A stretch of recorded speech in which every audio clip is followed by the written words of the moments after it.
This is basically a newsletter ad right here. So yellow is the hook, stop the scroll. Then you deliver what's the valuable thing, so value proposition. And then you can just go straight to call to action there if you want. But usually we're adding kind of another either social proof, right? How do we give credibility to this thing? Green is the call to action, sign up.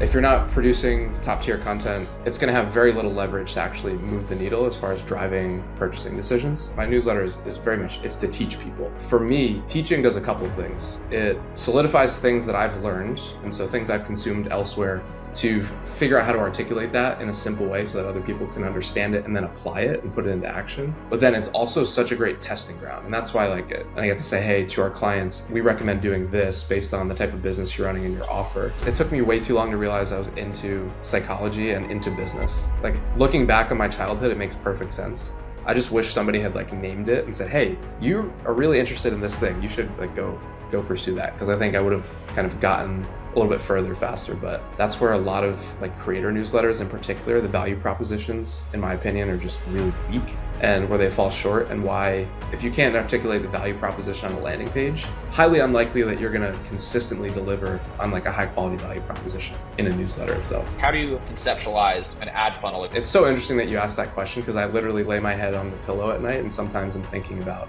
what a newsletter ad looks like and stuff like that. It's honestly way more simple than I think people probably assume, or maybe it feels that way just because this is what I live and breathe. But the conceptualization for me of a newsletter ad is, who are you talking to? What are you about? What is the valuable thing that you're going to help this person get or learn or achieve or accomplish? And then what do you want them to go do? Explicitly tell them, click below, sign up for free. Kieran, Isaac, what's going on, gentlemen? It's a pleasure to have you both here today. Lewis, thanks for having me, man. Good to see you again. Absolutely. I'm glad you decided to loop in Isaac so we could have kind of the full Better Letter founding team here to share lots of info and double the insight.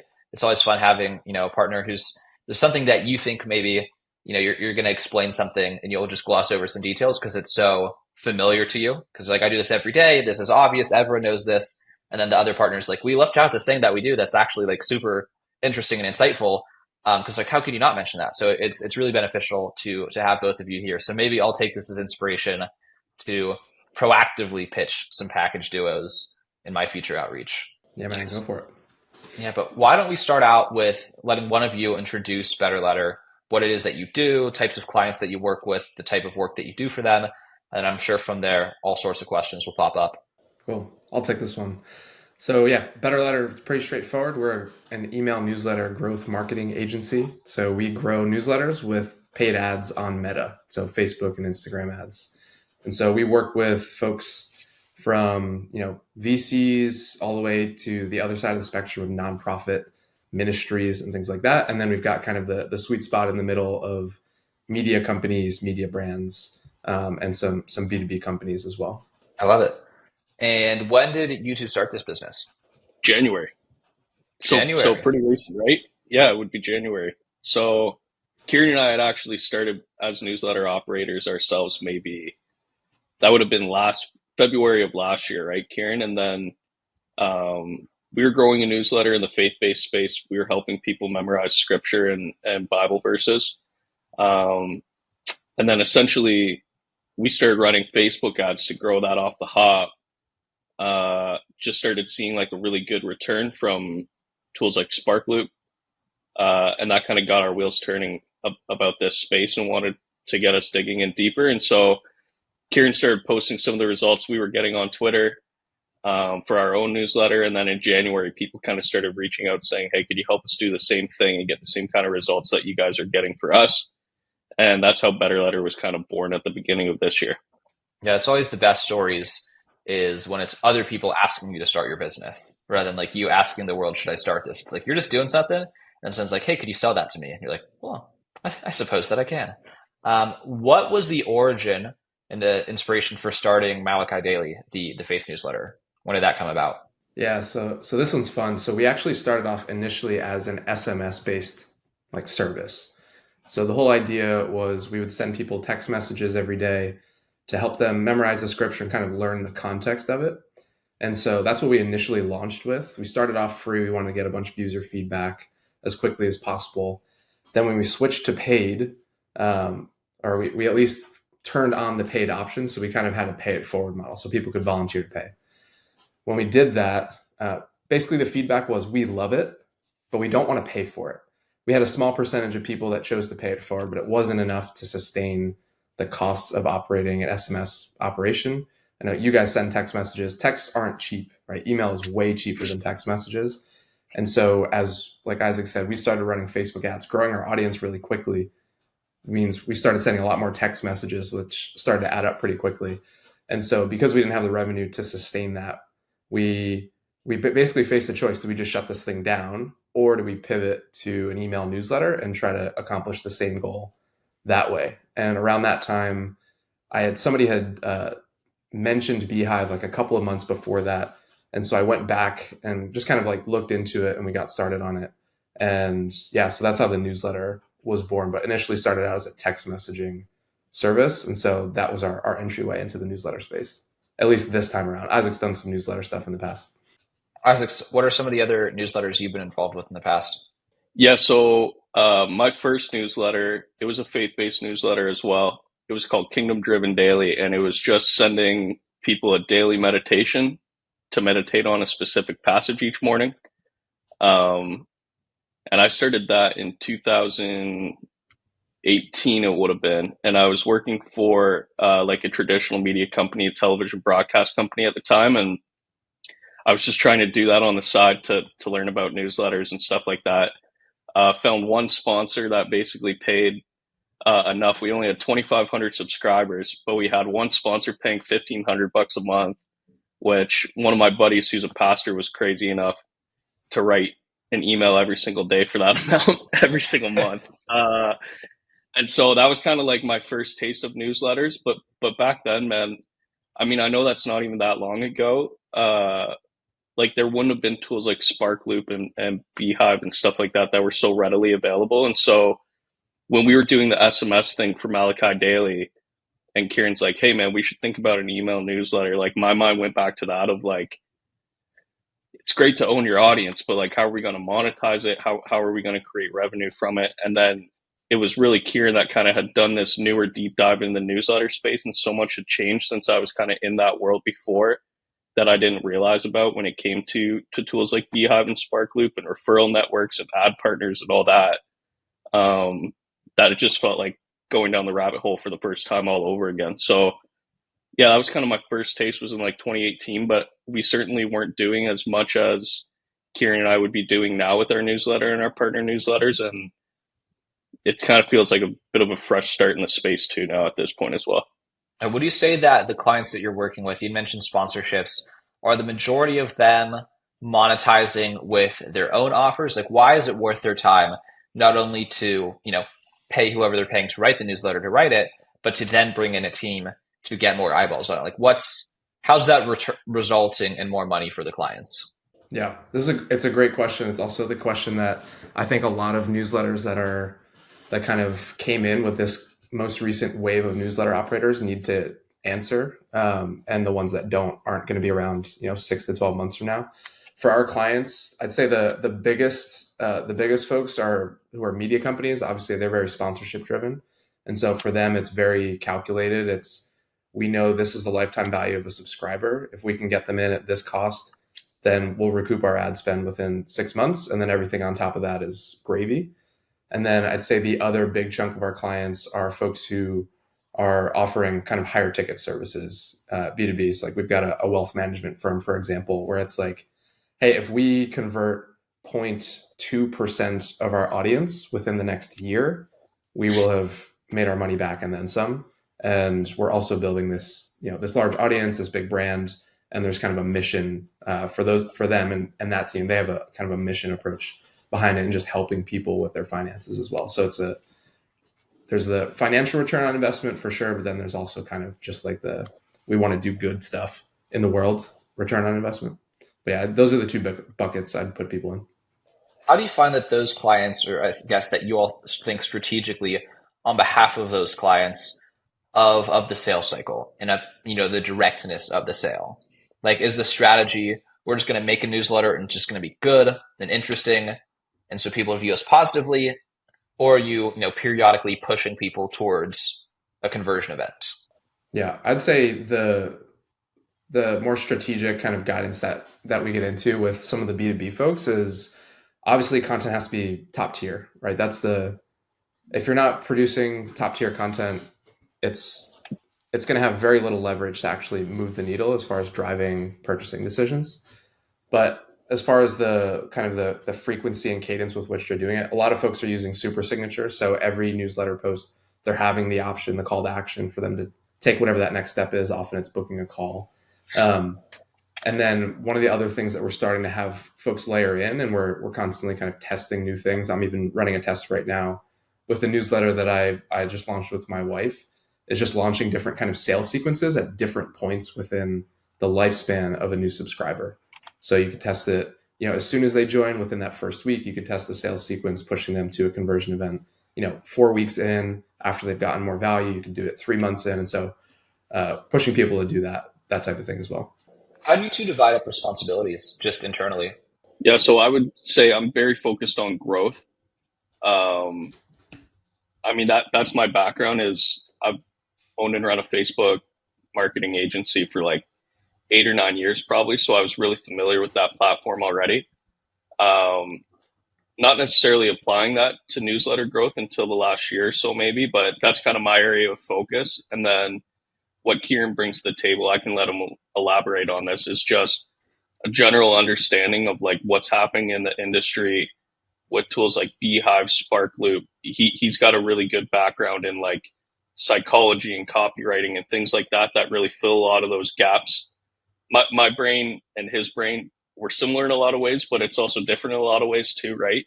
And so even things like value propositions and landing page conversion, he's very heavily focused on that. And then I'm actually usually the one in the ad account managing everything and focusing on growth. Yeah. There's not much more I'd add to that. I'd say ad copy, ad creative, landing page, kind of like the pure like copywriting stuff tends to fall to me, and the more technical stuff in the ads manager goes to Isaac. And then I focus pretty heavily on like content for our agency's newsletter, being active on Twitter and LinkedIn and stuff like that. You both have hinted several times at, if it's a hint, you've just addressed it and I haven't asked a follow-up question about it, the industry changing and the opportunity becoming more appealing to you both because of developments and new tools, things like Sparkloop, things like Beehive.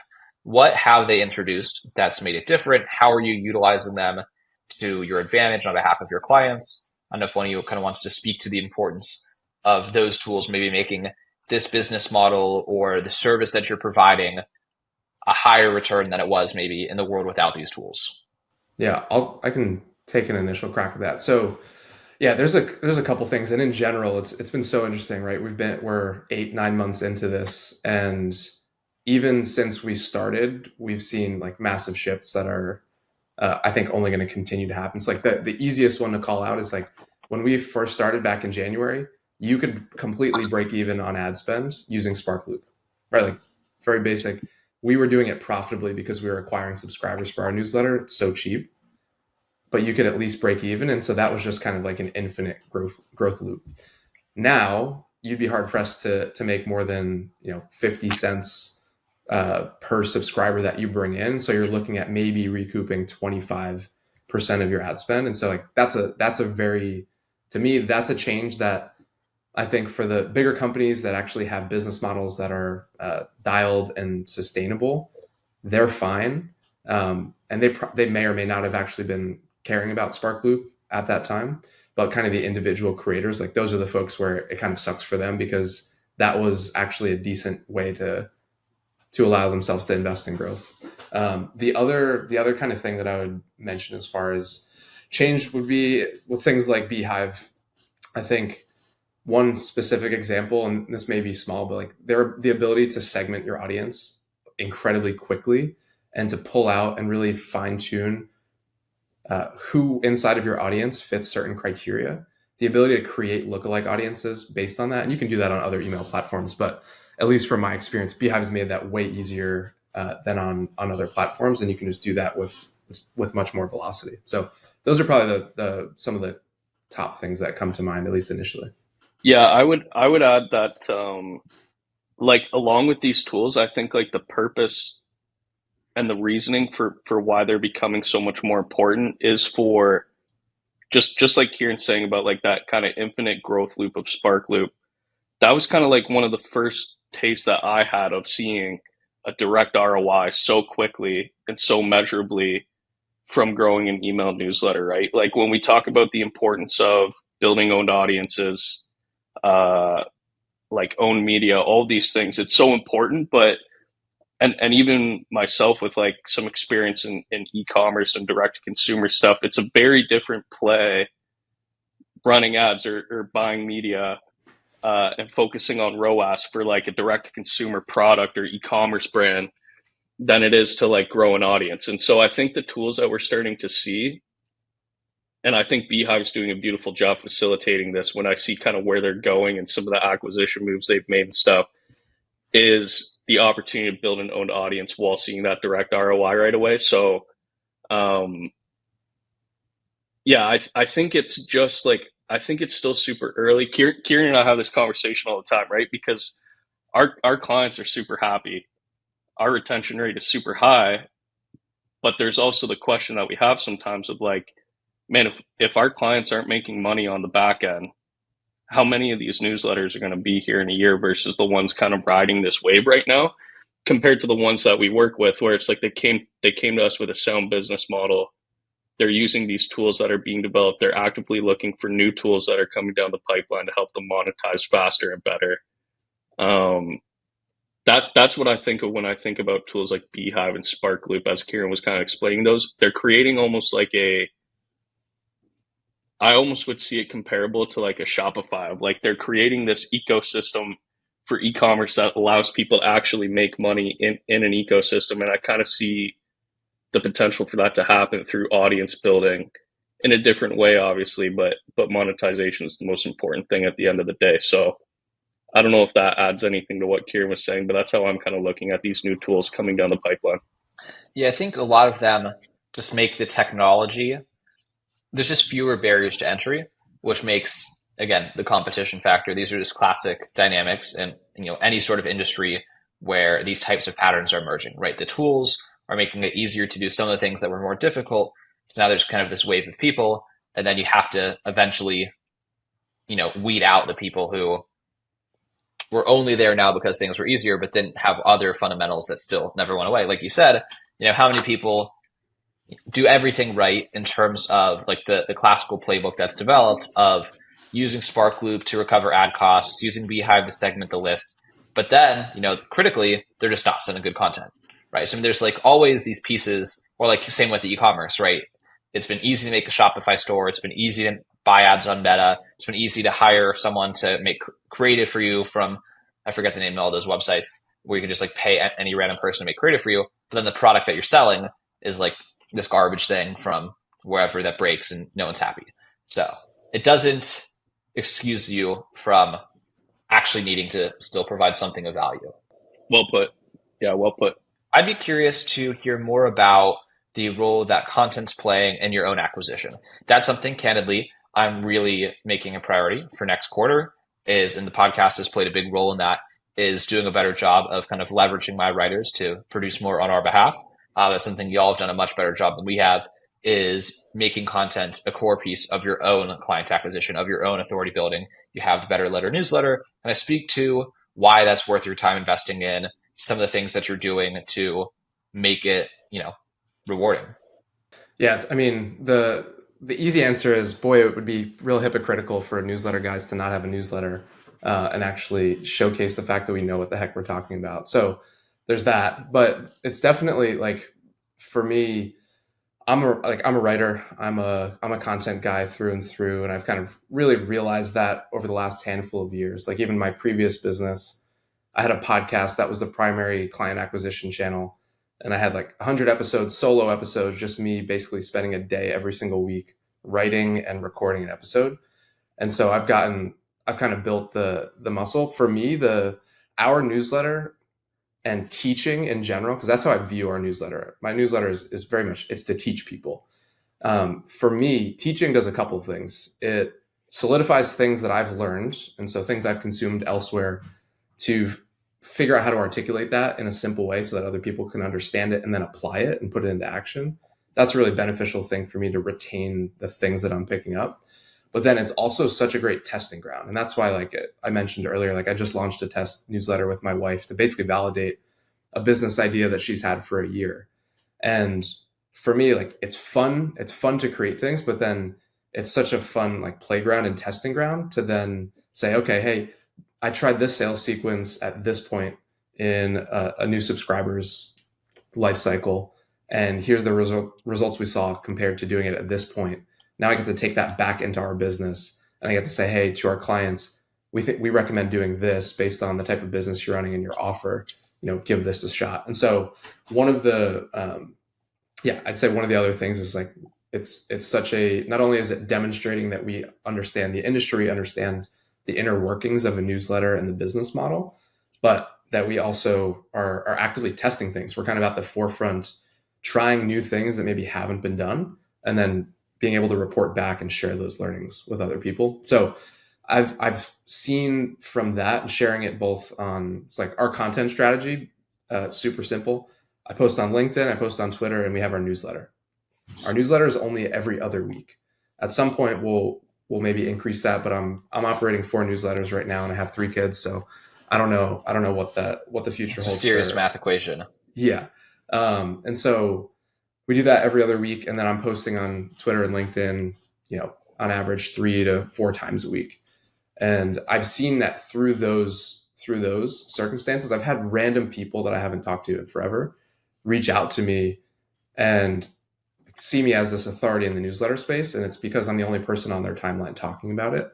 And so, yeah, for me, the consistency of being in those 3 different places has been really beneficial. And we've started to see sales calls come from that and clients come from that. So, I'd say it's been awesome to see the content go out there and do the work for us. I think we could definitely be doing a better job, and we can be doing more of it. We've talked about a podcast and all this stuff, but what we're doing now is working, and we'll keep doing that as we keep kind of iterating and layering new pieces of content on. Are you able to speak to what the project with your wife is? I can speak about it. I just won't name the actual newsletter. Works. Yeah. You want to just dive in?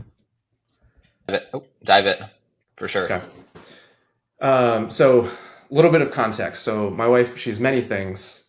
She is a doula, which, most people in the newsletter space listening to this, most guys in general, have no idea what the heck that means.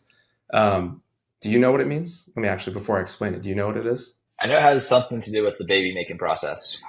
I don't know about the baby making, but the baby delivery process. There you go. Yeah. Not the baby making process, the baby delivery process. So the final steps, the baby's been made, I suppose. We don't need to argue what that means here or discuss. Yes. So a doula is basically you can think about it as like a birth coach. So it's somebody that helps, a mom and a couple prepare for birth. And then while the pregnant mom is in labor, to help them kind of through that process, help them ahead of time plan out what do they want birth to look like. Should they give birth in a hospital or a birth center or at home? So there's all this stuff. And I know way more about birth than I ever thought that I would at this point, now that I've kind of watched my wife become so passionate about this. So she has all of this knowledge. There's this huge gap between what current scientific evidence says is the best thing for pregnant and moms who are in labor and what actually happens in the average birth in the United States. So there's this huge gap, this huge difference in between those two things.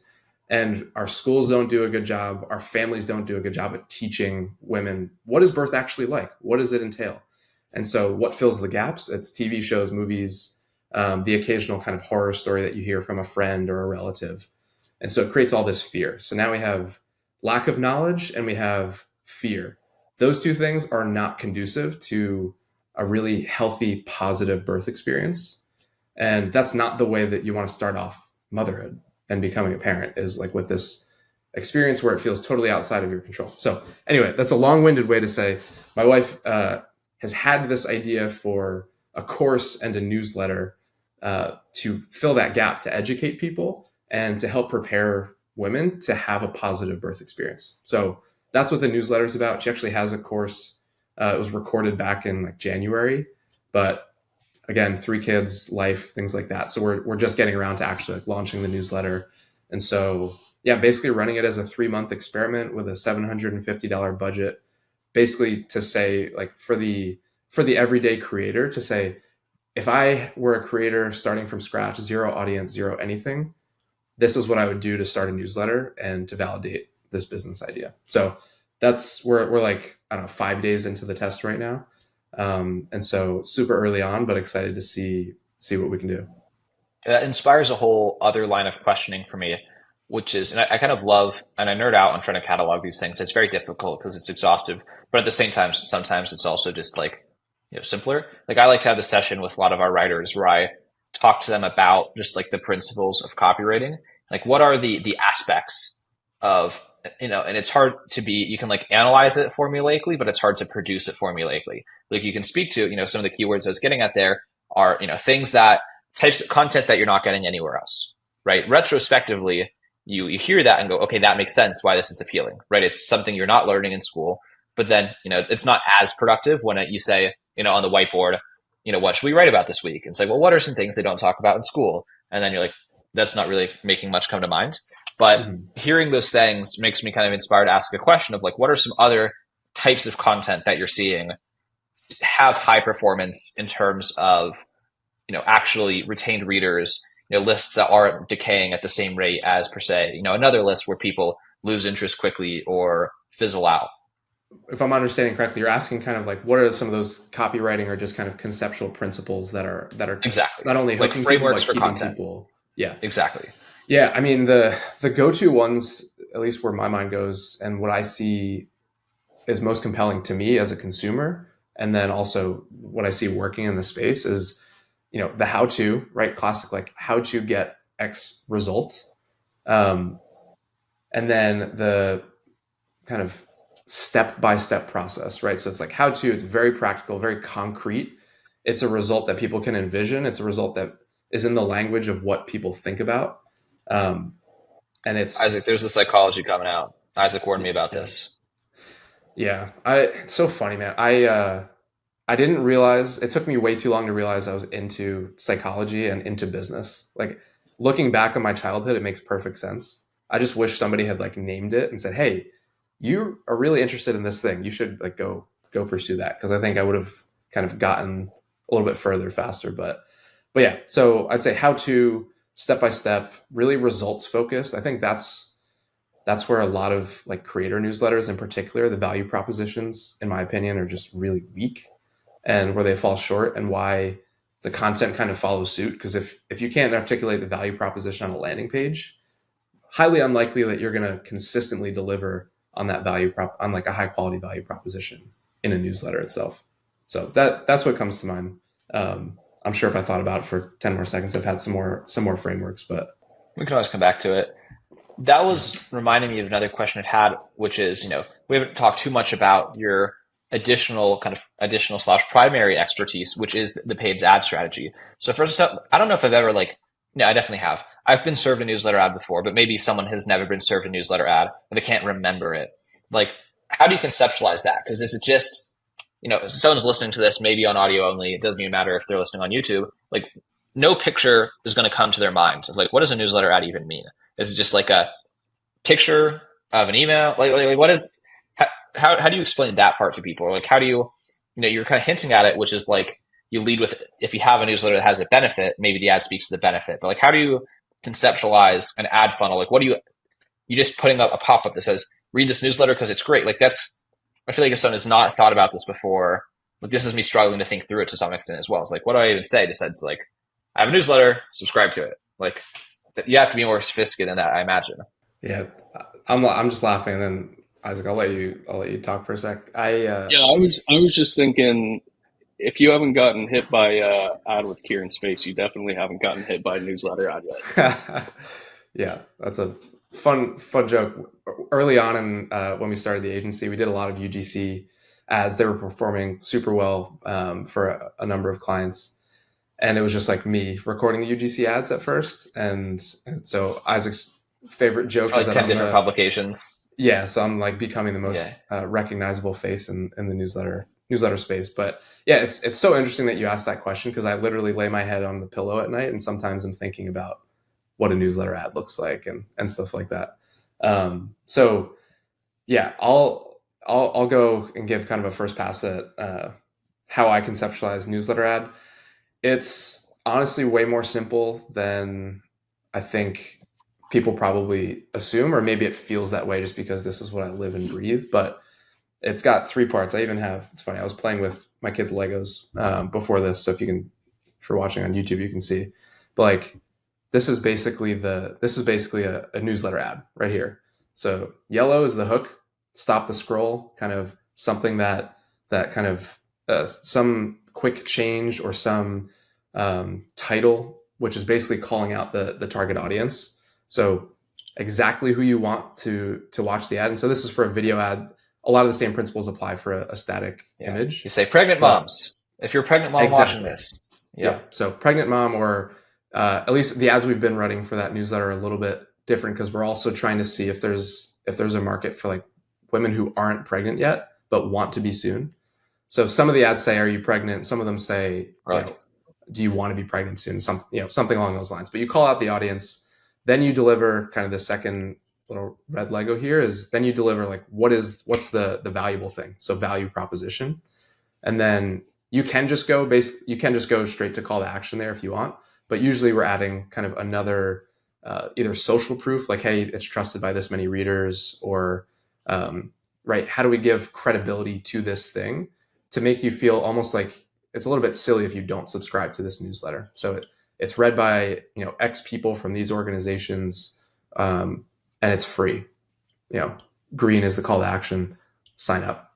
And so both the caption and the actual flow of the creative, if it's a video, often follows that kind of layout. There are different templates and things like that for static images. I think comparison ads perform really well, so we can get into like some of that. But that would be like the conceptualization for me of a newsletter ad is who are you talking to, what are you about, what is the valuable thing that you're going to help this person get or learn or achieve or accomplish, and then what do you want them to go do. Explicitly tell them, click below, sign up for free. Yeah, I think that my mind's very heavily skewed towards the business to business scenarios, just because that's more often than not what I'm thinking about.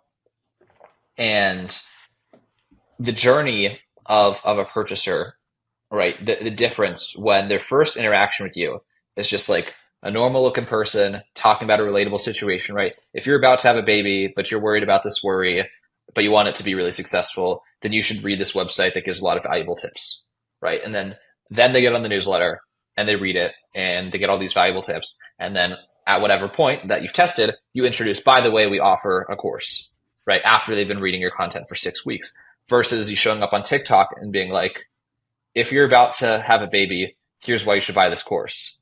It's like, whoa, like there's just like compressing the sales situation so dramatic. And this is really speaking more to the concept of newsletters generally, and whether or not you're introducing them into the funnel with paid acquisition or more organic acquisition.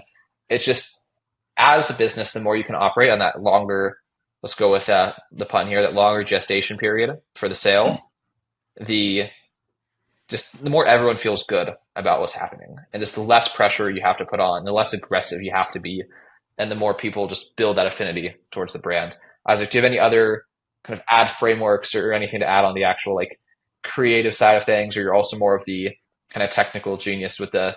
I have a roommate who used to be or former roommate who is a media buyer. And he has like I forget what his tattoo says, but his tattoo says like ROAS or something. I don't even know what his tattoo says. Or it's like he has like a tattoo on his forearm that says like cost caps, or it's like some like KPI indicator for paid ads. I forget what it is, but it's like, or it's like his it's like CPC divided by AOV. It's like something crazy like that. And so I don't know, maybe that's the side of the equation that you sit on. I'm not even kidding. That's a real story.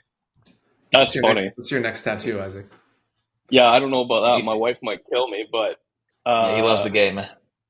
Yeah, married to the game. I would say, man, that So where we started and how we started Better Letter on this kind of like growth services, meta ads for growth, it's all because people were curious about how we were growing our own newsletter. They want us to do the same thing for them. But as things are kind of evolving, and like I said, like this kind of like newsletter wave where everyone's just paying up front for newsletter subs, I think that there's a lot that's going to have to change on the media buying side too. So like even the example that you used of just like a really basic framework for a funnel of like they come in the door, maybe it's like their first touch point. The kind of like messaging and the ad framework that Kieran described there works really well for us because the conversion rate on the landing pages are so high that you can just hit somebody once with an ad. They go there, they convert because it's a free opt-in. But like if we were talking about e-commerce or like actually selling a high ticket offering, it's not necessarily going to work like that. Like you're looking at having to get like 6 or 7 touch points in, plus retargeting at times just to push somebody to the next stage of a funnel, right? So I think that where the conversation's kind of going for Kieran and I and with a lot of our clients now is there's that top of the funnel growth that's happening that's so critical to get people in the door, and that's what we've become best at. But I think now we're trying to apply that same kind of like framework and messaging that we'd have for that first ad that somebody would see. Maybe there's a version of that for somebody who's been subscribed to the newsletter for 6 months, has seen your offer like 3 times and hasn't taken action on it. Maybe there's a place in the funnel for us to go back to the social side and hit that person with some Instagram ads that might push them along a little bit further and almost use the newsletter as kind of like a playground to determine how far somebody is down the pipeline. So there's things like that we're thinking about. We haven't necessarily, there's only like 3 clients right now that we're starting to have those conversations with, helping that way. But yeah, that's maybe the only thing I'd add to that. That might be getting too into the weeds, but I think there is going to come a time when retargeting and all that stuff is going to be very applicable to what we do still. That's awesome. I know we only had up until, I guess, 2 minutes ago booked. So maybe I'll just ask one parting question here for each of you.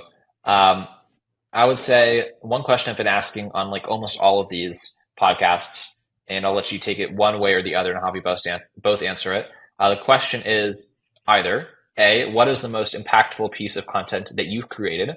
It could be something that you personally created for yourself that just like led to a bunch of opportunities. Like, you know, a lot of newsletters, maybe if they have 1,000 people open it, you'll get like 3 replies. I don't know what the ratio is scientifically across the industry, but like the open rate to reply rate ratio is very, very low. So it's like when something gets a ton of replies, that's a really know you've hit a nerve. Or it could be something you produced for a client. But if nothing comes to mind, just like a piece of content that you read recently that like is still sitting with you, like living rent free in your head. Man, I feel like it's going to be hard to beat the initial ad that we ran for Malachi Daily that got 28-cent subscribers. And our reply rates to our welcome email were like 15%. Like, so kind of the combination of those two, but that initial ad, it's hard to think of anything that has outperformed that I've created. I've had what was like the basic creative pieces. Like?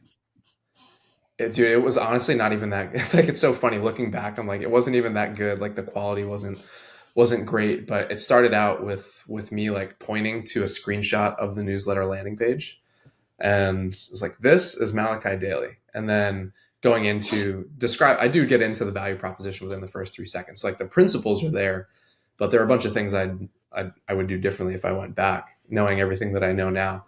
But it had some B-roll that was like very obviously like stock video, and some like pretty just ugly looking kind of like words popping up on the screen as I was talking about stuff. So yeah, it was a pretty low quality video for all intents and purposes, but it performed incredibly well. And when I created it, it wasn't even with the intention of making an ad. I created it with the intention of explaining what our newsletter was about. And it happened to perform as an incredible ad. So yeah, tough to beat that one. So I'll go with that. I love it. Isaac, what about you? What comes to mind? Yeah, that's actually one that I was thinking about as well, but just to use a different example. So similar to how Kieran is kind of working with his wife on this newsletter, like I kind of started a little side project doing a local newsletter for my community.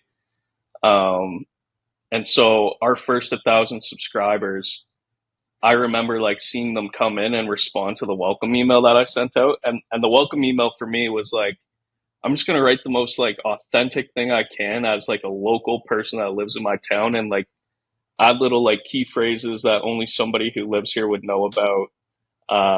I'm going to like call them like by a certain name because that's what they'd identify if they live here.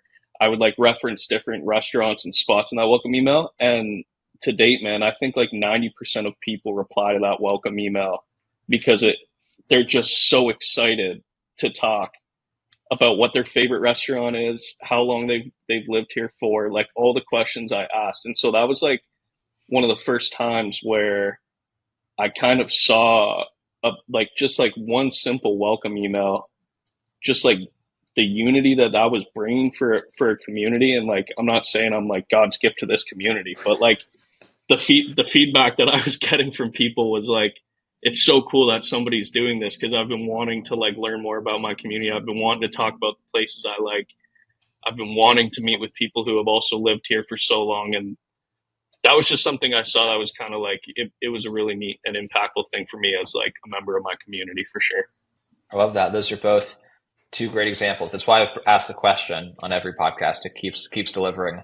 Where are both of you most active online? Kieran, you mentioned you're on Twitter, LinkedIn, and email.